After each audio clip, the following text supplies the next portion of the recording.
hello everyone, and welcome to Loving the Moon. I'm Peter Lancett, and with me is Julie Grint. Do you want to say hello, Julie? I always ask you this. Hello, everyone. There you go. So now you've heard both of us. And today, this is our third podcast, and today we're going to talk about the waning moon. We're going to look at the waning moon and how the rhythms of the waning moon's energy can help us if we run with that rhythm, if we go in that flow, and how we can use it to really, really help us, which we can. I mean, we're actually in a waning moon at the moment. A couple of days ago, we had a full moon. Oh, dear goodness. All over social media, there it all was. Oh, this is the wolf moon. It's the moon. Anyway, there are reasons for that. We've been through this before, but honestly, it's just the moon.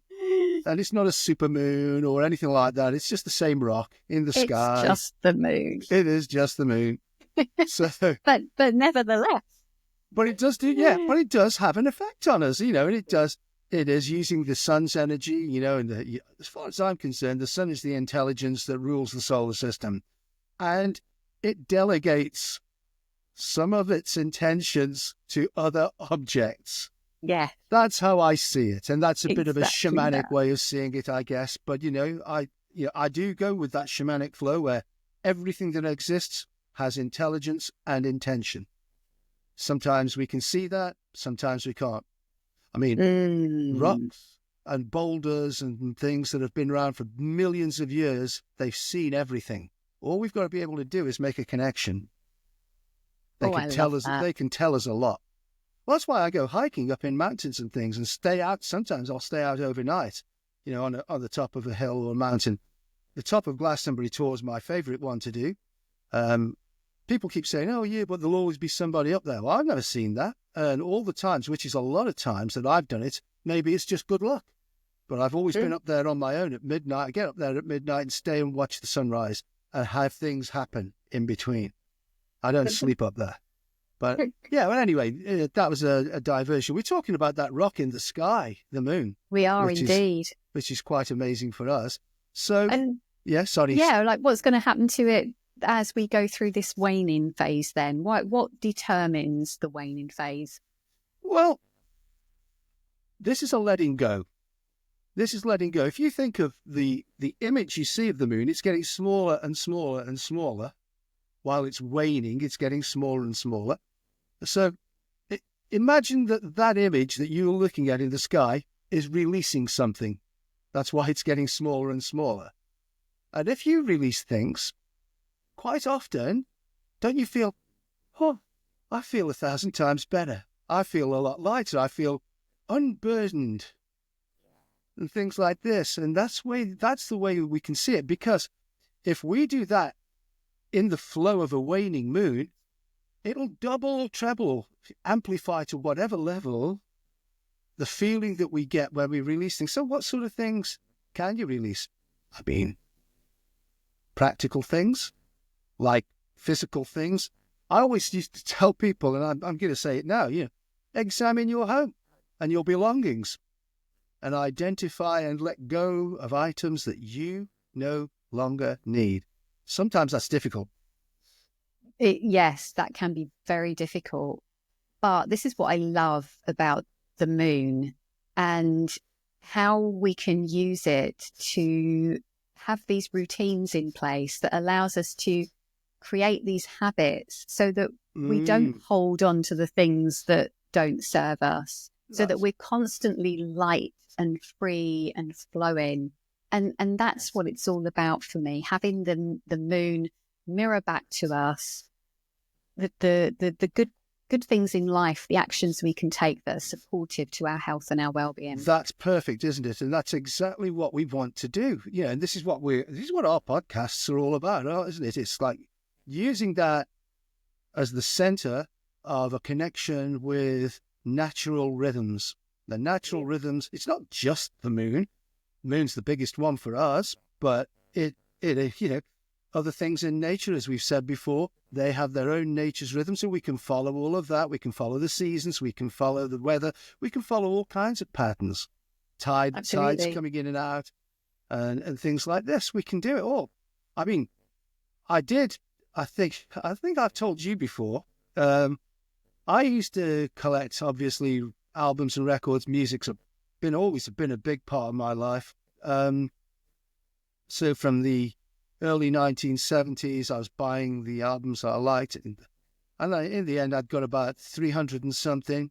And because I've lived all over the world, every time I moved, and believe me, it's more than once, changing countries, several times, I've carried those things with me. And for the last, 30 years, I haven't had a record player. I don't play the damn things. But it's like, I'm holding on. Oh, that connects me to that year, that time, that thing. But the music's all there. I've got it on Amazon Music. I've got the whole lot. One day it was like, stop carrying this. It's a heavy load, 300 and something albums. And I got rid of them. I was having some work done in the house, and there was a skip outside, and I just chucked a lot in.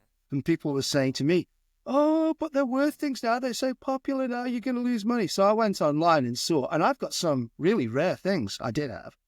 I'll start off with the first pressing of the Beatles' White Album, and which is always considered to be, well, I don't have it now. I chucked it in the skip. But the thing was, it was about getting rid of the burden. Yes. Once I proved to myself that I could do that, releasing anything else was never going to be a problem. So that was what was so worthwhile about doing that. Now, I'm not going to say that everybody will do that, but find something. Find something that you really like in your life, but isn't doing anything for you. It's cluttering up your house or whatever it is, and feel free to get rid. It could be your wallet, your handbag. We all need to clean these things out from time to time. Absolutely, we do. It weighs us down. There's no doubt about it.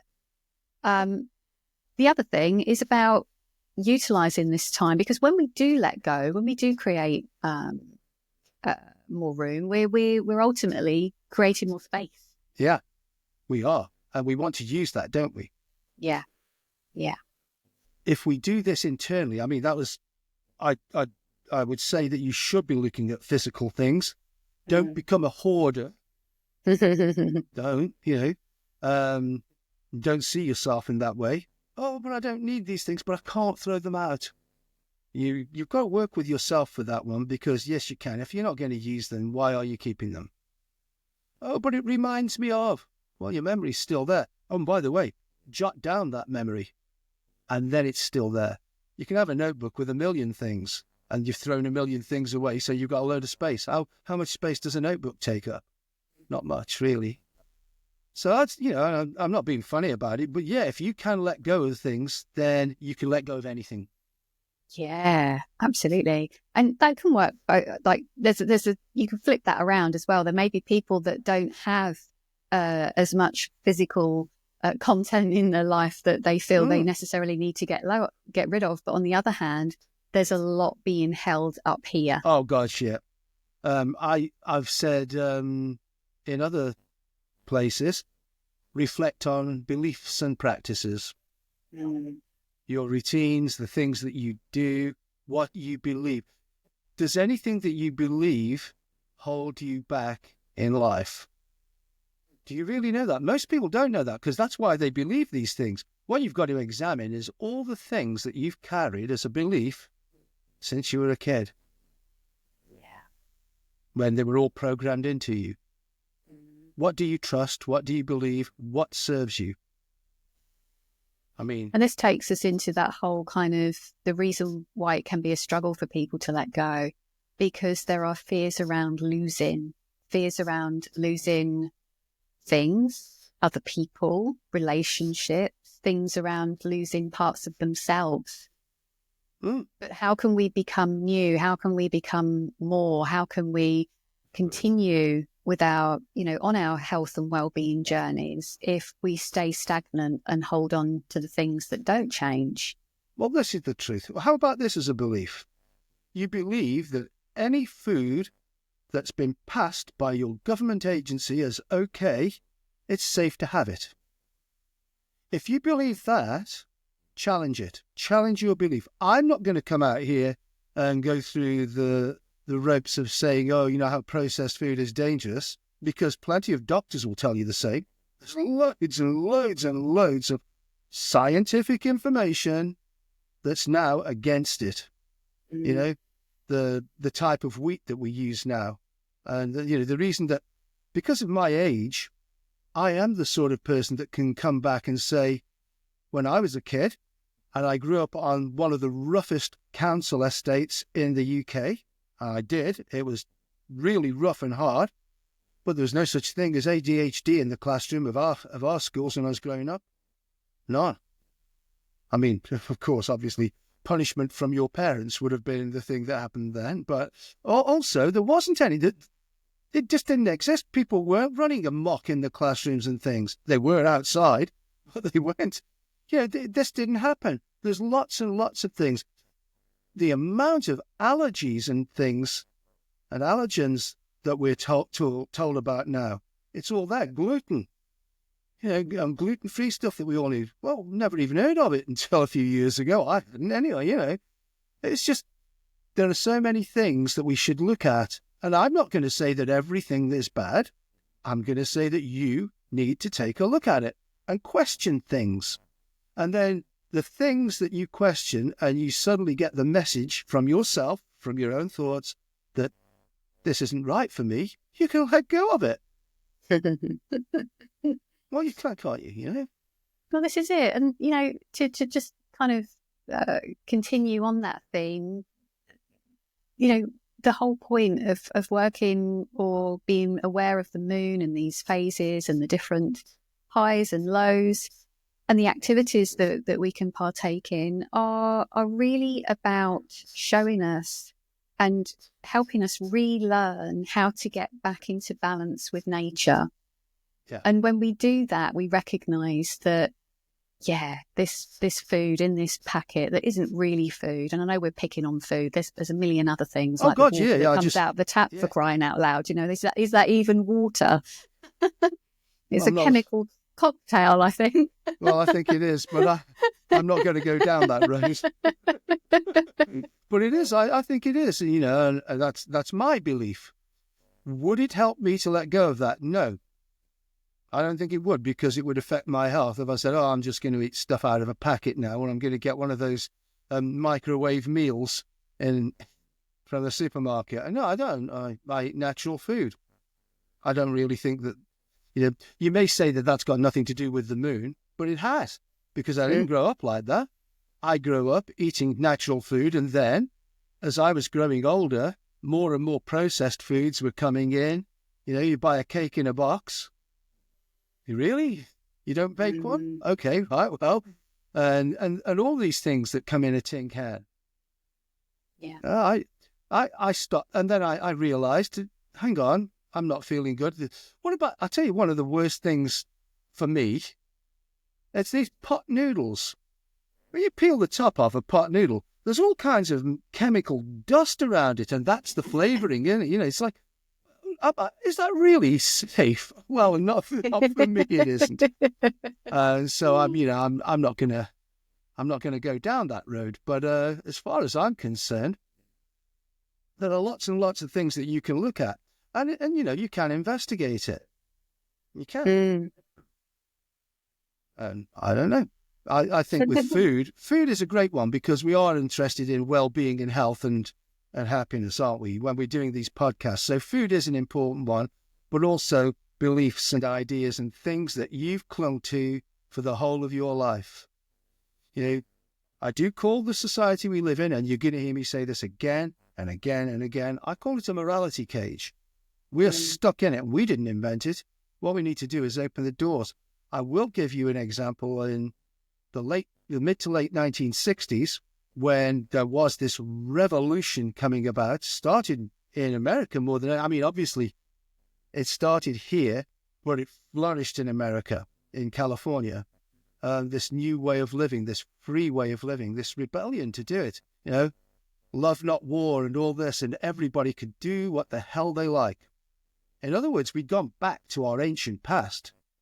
I could tell you how, I could prove that to you as well from documents and writing and stories, but we won't talk about it. But that's how it was. And they were living a really free life, natural life, and so on, until it was crushed in 1969. 1969 was when it was killed dead. But nevertheless, until then, they look at how they live, and then look at you. You've got a mortgage, you've got kids, or you pay, rent. Rent isn't cheap these days either. And so you go to work to pay that mortgage and to also pay somebody to look after your kids or whatever. There's something that's not free there, is there? So, and I'm not, by the way, I'm not saying that everybody drop what you're doing, tune in, turn on, drop out. I'm not doing that. I'm just saying that you can live within the world that you're in, or you can lose some of the things that worry you, that hold you back. Yeah. Keeping up with the Joneses is a great phrase. Everybody's got to see that I've got the latest iPhone or the latest Samsung or whichever one you use. I've got to have a decent car. Why have you? Your car's only got to get you from A to B. It will, won't it? Yeah. So why worry about what people will think of? If you think that your image is based on how people see the clothes that you wear and the car that you drive, then you're mixing with the wrong people. Yeah. That's something else. By the way, that's a difficult one to let go of as well. Okay, the people in your life that are causing problems for you emotionally. But this is a good time to investigate these things. Yes, you can release them during the waning moon, but also, if you don't know what things to release, this is the time to spend time alone and go inside. What's holding me back? What's holding me back? What doesn't serve me? That's a really the good phrase. What doesn't serve me? Because if it doesn't serve me, do I need it? This is a difficult bit now. Do I foresee a time ahead when I will need that and I will regret letting go of it?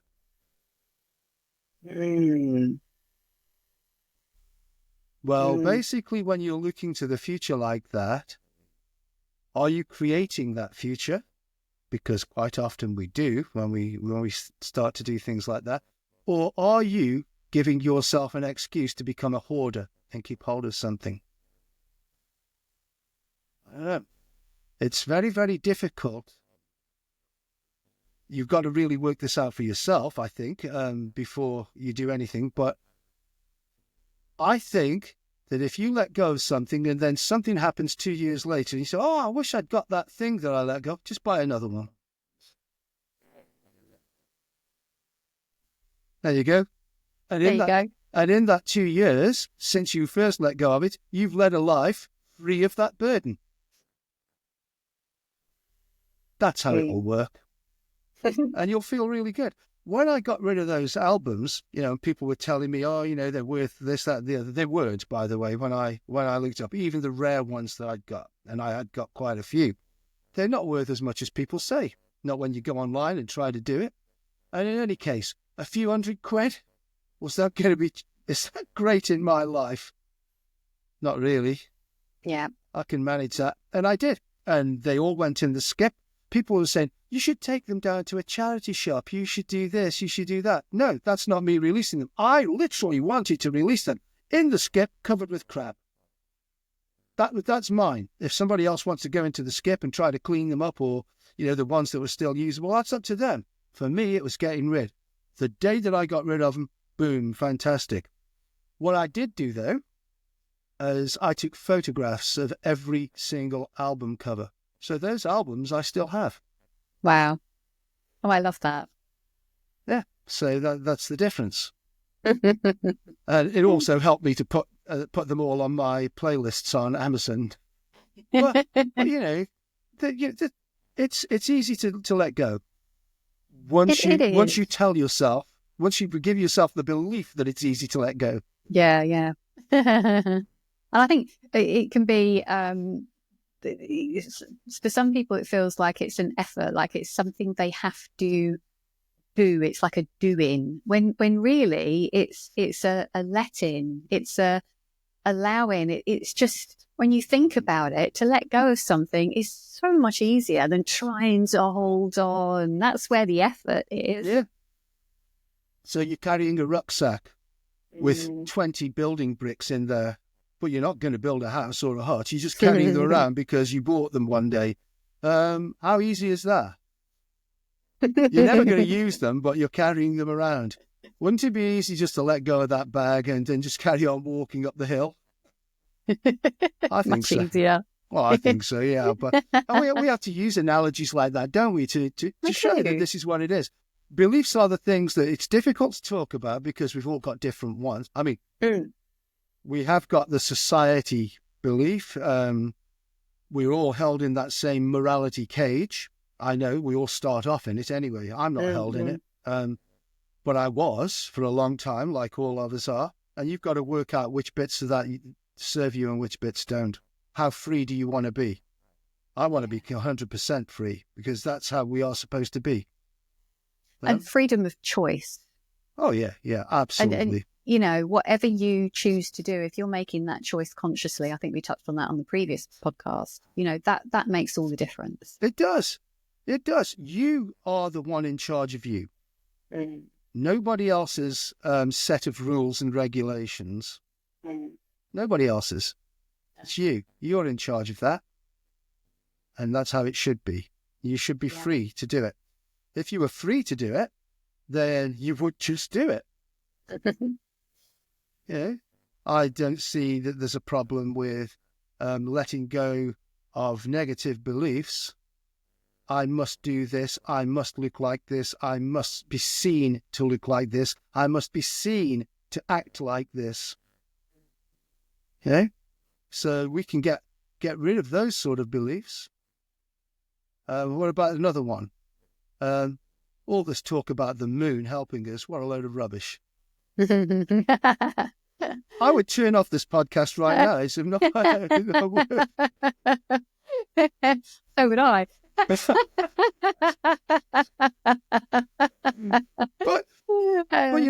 I can't tell you what you're going to believe. I can only say that if you look inwardly, if you learn to meditate and ask the questions while you're in a nice, empty, quiet space. Most people do need that space. You can teach yourself, by the way. Here's another belief you can get rid of. Oh, you can't meditate on the tube in London and where it's all clackety-clack and people are... Yeah, you can. The only reason you can't is because you told yourself you won't. I once went down, and I'm a big proponent of this now, holotropic breathwork by Stanley Groff. And the first time I went down and I'd heard about it, it was like it was pulling me on a string. Well, I didn't believe in it. I thought, this crazy noise that it's going to start. How can I meditate through that? How's that going to work? Within 30 seconds, I was in a different world. I was in a non-ordinary reality. Needless to say, I let that belief go and it changed my life completely. I mean, literally turned it around in a far different and better ways. And it's been a very exciting journey since then. So that can happen. Don't be surprised if something that you really, really feel you've got to believe in because that's the truth. Don't believe that it necessarily is. And you won't know unless you try to lose it. Absolutely. Actually, I have one to share. You've just reminded me, my biggest turning point really was when I let go of the belief that it was everybody else's fault that I was so stressed and unwell. Oh, this is the best one, Julie. This is that. No, it is, isn't it? Because we all do that. We all put the blame outside. Yeah. Whereas we make the choices. Whatever happens to us happens because of the choices we've made. Very much so. And in that moment, Pete, that was a massive turning point for me. Yeah. That's when I realised how in control I actually was. I wasn't the victim I was pretending to be. I was in charge. I was creating the stress. And when I realised I was the one doing that, I then made the choice to stop. This is brilliant. This is brilliant. This is exactly what we want to be able to do, isn't it? So first of all, get rid of the belief that you can't make the choice. But also, to do that is to have a look at the things that are telling you that you can't make the choice. If you're in control of you, you will be happy every second of every day. Now, I feel sorry for some people in this world, the homeless, this, that, and the other. But let's not, be stupid about this. Yes, they could do with some help, but let's not be silly. They haven't ended there because things happened to them. They've ended up there from a series of choices that they've made. And it's ended up with this consequence. Now, do a lot of them believe that they're going to be stuck there forever? Yeah, they do. Do some of them believe, hang on, there's a way out of this, and then become successful? Yes, they do. There are people that go both ways, but you've got to make the choice about what you believe. Let go of the ones that won't help you and just keep hold of the ones that will. Amen. Yeah, amen. Yeah, I mean, it's true though, isn't it, that? But I do know that because I know people who work for homeless charities. This is why I brought that one up. And we have this discussion all the time, and it's not like we're all enemies on that. I think pretty much everybody that works with homeless people knows that, you made this choice, you made this choice, you made this choice, you made this choice, and then you've ended up with nothing. As each and every one of us does every single day of our lives, everything everything results out of the choices that we make. Well, yeah, I mean, what about with letting go of things, calling it detoxification? And I think that's the perfect description. Yeah. Poisonous physical things, poisonous foods, poisonous beliefs. Yeah. I believe that if I've got a headache or a cold, I've got to go to the doctor and get some pills. Do I? And what happens when I have those medications? What am I actually putting in my body? I'm not going to go down that road because there are plenty of doctors that have gone down that road. And you can look up those scientists and researchers that will tell you. Today, and what's the date today? The date is the 16th of January 2025 when we're doing this. And on the radio this morning, I had it on in the background because, I'm not going to say why. It's about my dogs, getting them used to an environment where they can be left on their own and it still sounds the same. So I put the Times radio on. And they had a doctor who's just released a book. And she's been called an idiot, conspiracy theorist, everything. She's not. She's a psychiatrist, and so she's a doctor. Then you can become a psychiatrist in this country. And her book is all about the lie of the belief in serotonin and drugs that will cure depression. And by the way, on that show during the interview, even the interviewer said, "You're not the only doctor that's saying this, are you?" She said, "No, I'm not." She said, "But you want to see how they tried to keep me quiet." And then she was asked this question, "Do you think that's going to destroy your career now that you've come out and said this and written a book and had it published?" And she said, "Well, we'll have to wait and see." She said, "But it needed saying. People should be told the truth. It shouldn't be hidden from them." It went even further. This was the bit that I hadn't heard of, because you and me talk about this all the time. We don't have a belief in medication, pharmaceutical medication. But she came out and said, somebody needs to prove to me that serotonin, that thing in the brain, will actually bring you out of depression. Is serotonin the thing that will bring you out of it or not? Because there's no proof. I was like, wow. So now I'm looking at something else altogether. That really is my choice. Do I want to be depressed? Or do I want to be free and happy? Okay. Well, okay, so I will be free and happy. The choices you make, I'd like to spend £1 million on a customised Rolls Royce and get a chauffeur. But I don't have £1 million and I don't have the money to do it. Well, you've got some choices to make there, don't you? You can find out a way of making that kind of money and becoming that kind of success, or you can change that road and go down a different road. I'll have a bicycle instead. But you've got the choice. You can make the choice. I would choose to go down a much easier road because I don't want to put in the effort and strive towards becoming rich and famous. I really don't. I'm happy just to sit around listening to music and reading a book. I do the things that I do, but those are choices, and if we go inside, and the waning mood phase is a great place to do this. Find the things we don't need, and then the things that we want to hold on to, that we need to be happy, free, healthy, well. And we can. And then, by the way, yes, okay, the waning moon phase is this 2 weeks phase every month. You don't have to do it all in that 2 weeks. You can say that. You can use it as many times as you like, this phase, to actually go inside and work out what it is that you want to release. You're already releasing a belief when you start doing this work. You're already releasing the belief that it can't be done. You're already giving yourself control, because you're saying, I will decide the things that I want to keep in my life. I will decide on the beliefs that I want to keep. I will decide which ones I'm throwing away and walking away from. It's interesting to think of that you do that in the waning moon part, because it is the detoxification process. And the first part of the process is, well, diagnosing the illness. Let's call it that. You diagnose the illness, and then the process of getting rid of it. Exactly.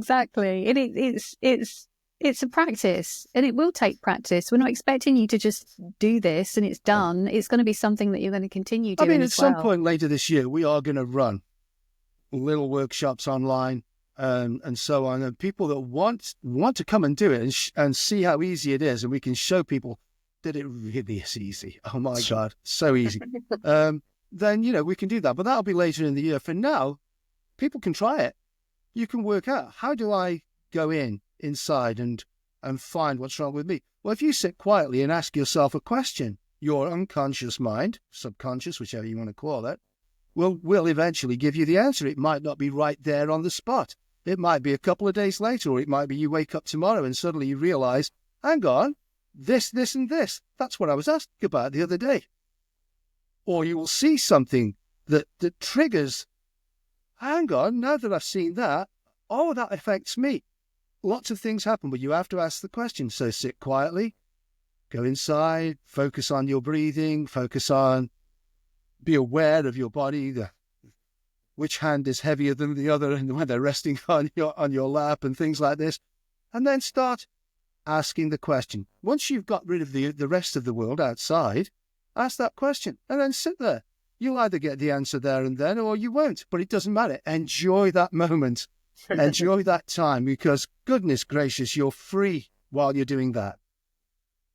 You come back, and you've got to go and pick the kids up from school, and all the other things that you've got to do are still there.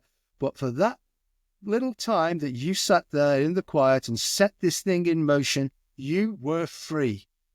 And if you weren't happy, ask yourself, what do I need to do during this meditational period that will make me feel blissful and happy? And you'll get loads of answers for that too. This is a great time. But we can, I'm just making this quick. Well, we can give people examples. And when we run the little workshop, we can actually do it online. We'll all sit there. Let's go in. Let's do it. You know that I can do this. You can do that, Julie. We can show people how to do this. This will be fun. It will be fun. That's going to be later in the year. We need to get a few podcasts behind us first. Oh, yeah. I like the idea of giving things up. But, the waning moon takes us down to that aspect of the moon, because there are two of them. There's the crazy full moon. Oh, yes. Which we'll be talking about next time more than we talk about it today. But then there's that frightening one going back into the womb, which is the dark moon phase. The dark moon and the new moon are the same day, really. Yeah. what we should talk about the new moon is it's only the new moon when you first can see it. We talked about this before, and we said, like, there are still cultures that work with the moon. Islam is one, and I think I've said to you before, like Saudi Arabia and Pakistan, they both sent jets up into the sky on the full moon. They want to be the first one to see it. We're the first ones. We saw the new moon first, and that's where the new month starts and so on. But there are other cultures. Believe it or not, Judaism still works with the moon a lot. And, obviously we all have to follow the solar calendar, because if I say I'm meeting you on January the 12th, it would be meaningless if we were trying to do that via the moon, wouldn't it? But so we have to be able to work in alignment with both, with both flows of energy. But it's, we've created a calendar based on the moon, on the sun. But we should work with the moon, shouldn't we? So that dark moon, what do you do in there? This is when we're slowing down. We're going inside. We're taking a moment. And if we think about our busy lives, how much we're constantly on the go, constantly doing. This is why the moon, I feel, is just such a wonderful tool in nature that gives us little reminders to bring us back to our human. Oh yeah, I mean, this is the way I see it as well. I can't see it any other way that other than us having this idea that we've got everything that we need. When we go into that wonderful dark moon phase, some people find it a little scary, or and there's a little paranoia for people that want to believe in the moon, and then they read about the dark moon and things. But it's like returning to paradise. It's like going back into the womb. And that's something that I would always say. And if you think about it, if you've really utilised this waning moon period, if you've really let go, if you've really created a lot of space, then for the short time that the new moon arrives, you've then got yourself a nice little window where you can settle in, relax, go inside, create a vision for what you want to go forward with. Yeah. And know that you've got now the space, the foundation, the health, because of the detoxification, because you've let things go, to start to build and move forward. Well, once you've got that, you've then got the waxing moon that will help you do it. Exactly. Because you don't fight against these rhythms. Yes, you can let go of things during a waxing moon, but it's much easier to do it during a waning moon. Yes, you can start building things during a waning moon, but it's much easier to do it during the waxing moon. That's what we're saying.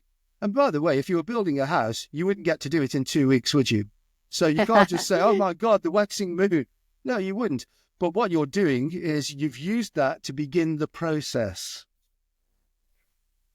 Yeah. That's a time. And again, we're going to talk about plants in nature, when to plant, when to harvest, and so on, how to notice to get the best out of your planting and harvesting.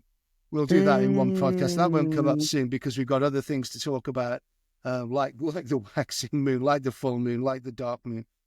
And of then, course the seasons as well, how they're interlinked with each moon phase. Oh yeah, it's so expansive. This nature's toolbox is so expansive. And at some point we're going to talk about something that was really special when we started talking about it. The 8 o'clock autumn version, 8 o'clock in autumn. We'll just leave that as a teaser for now. But that if you actually link into this, you'll find that there are changes that can come to your life once you recognize these little things that happen. Anyway, I think that's pretty much as we need to say, isn't it, to talk about today? Is there anything else you want to say about the waning moon for now? Because detoxification, letting go, and discovering what you want to let go, to free you up, to make you free, to then go forward and become the person you want to be, healthy, happy, well, and just free. I love that word. All right then, well, we'll say goodbye for now, and I'll say see you next time. Thank you for listening in. So goodbye from me and goodbye from me.